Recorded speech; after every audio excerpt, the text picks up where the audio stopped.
আসসালামু আলাইকুম। এখন থেকে কিন্তু আপনি রকেট থেকে বিকাশে টাকা ট্রান্সফার করতে পারবেন। এই সুযোগটা কিন্তু আগে ছিল না।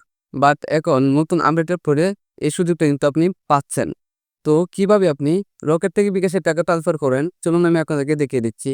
এবং পরবর্তী যদি অন্য কোনো অ্যাকাউন্টে এরকম আপডেট চলে আসে আমি সাথে, সাথে ভিডিও দিয়ে দিব। তো তার জন্য আমার চ্যানেলটা সাবস্ক্রাইব করে রাখবেন। তো চলুন আমি আপনাদেরকে দেখিয়ে দিচ্ছি। তো ১ম এ আমি আমার রকেট অ্যাপসে চলে আসব। আমি আমার রকেট অ্যাপসে চলে আসলাম। তারপর এখানে দেখেন লেখা আছে ফান্ড ট্রান্সফার। আমি এখানে একটা ক্লিক করব। এখানে ক্লিক করার পর এখন এখানে কিন্তু অনেকগুলো অপশন দেখতে পারবেন। এখানে হচ্ছে এনপিএসবি এর আন্ডারে কিন্তু অনেকগুলো অপশন চলে আসছে এখানে। ব্যাংক, তারপর হচ্ছে এমএফএস, তারপর হচ্ছে কার্ড, তারপর হচ্ছে পিএসপি। সো আমি যেহেতু বিকাশে ট্রান্সফার পুরো টাকাটা রকেট থেকে, তার জন্য আমি এখান থেকে লেখা আছে এমএফএস আমি এখানে একটা ক্লিক করব। এমএফএস আমি এখানে ক্লিক করার পর কিন্তু এরকম ইন্টারফেস চলে আসবে। এখন এখান থেকে লেখা আছে সিলেক্ট এমএফএস আমি এখান থেকে বিকাশটা সিলেক্ট করে নিব। আমি এখান থেকে বিকাশটা সিলেক্ট করে নিলাম। তারপর হচ্ছে মোবাইল নাম্বার। আপনি যে বিকাশ নাম্বারে আপনি টাকাটা পাঠাতে চাচ্ছেন সেই নাম্বারটা আপনি এখানে লিখে নিবেন। আমি আমার নাম্বারটা এখানে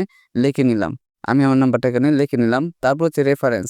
এটা হচ্ছে অপশনাল। এটা আপনি দিলে দিতেও পারেন, না দিলেও সমস্যা নাই।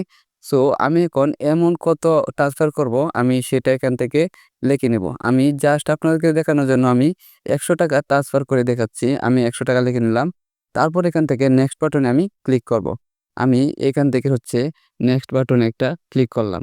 তো নেক্সট বাটনে ক্লিক করার পর আপনার এরকম ইন্টারফেস চলে আসবে। এখন দেখেন রকেটের যে আপনার রকেট অ্যাকাউন্টের যে পিন নাম্বারটা সেটা আপনি এখান থেকে দিয়ে নিবেন। আমি আমার রকেট অ্যাকাউন্টের পিন নাম্বারটা এখানে দিয়ে নিলাম। তো দিয়ে নেওয়ার পর এই যে অপশনটা দেখতে পাচ্ছেন এখানে আপনি হাতের আঙুল দিয়ে চাপ দিয়ে ধরে রাখবেন। তারপর কিন্তু আপনার টাকাটা ট্রান্সফার হয়ে যাবে। আমি এখানে হাতের আঙুল দিয়ে চাপ দিয়ে ধরে রাখলাম। দেখেন আমার টাকাটা কিন্তু ট্রান্সফার হয়ে যাবে। তো আমার টাকাটা কিন্তু ট্রান্সফার হয়ে গেছে। এখানে দেখেন লেখা আছে রিসিভ। আপনি চাইলে কিন্তু এটা রিসিভ নিয়ে নিতে পারেন। দেখেন উপরে কিন্তু মেসেজও চলে আসছে। আমার টাকা ট্রান্সফার যে হয়েছে সেটা কিন্তু মেসেজও চলে আসছে। আপনি চাইলে কিন্তু রিসিভ নিতে পারেন। আমি রিসিভে ক্লিক করলাম। এই যে দেখেন রিসিভটা কিন্তু চলে আসছে। সো ইচ্ছা করলে আপনি কিন্তু এটা গ্যালারিতে সেভ করে রাখতে পারবেন। এই যে সেভ আইকনে ক্লিক করে কিন্তু আপনি এটাকে সেভ করে রাখতে পারবেন। এখন আপনাদের যদি বিশ্বাস না হয় আমি আপনাদেরকে প্রমাণ দেখাচ্ছি। আমি আমার বিকাশে চলে আসলাম। তো বিকাশে আসার পর এখান থেকে ইনবক্সে আমি ক্লিক করলাম।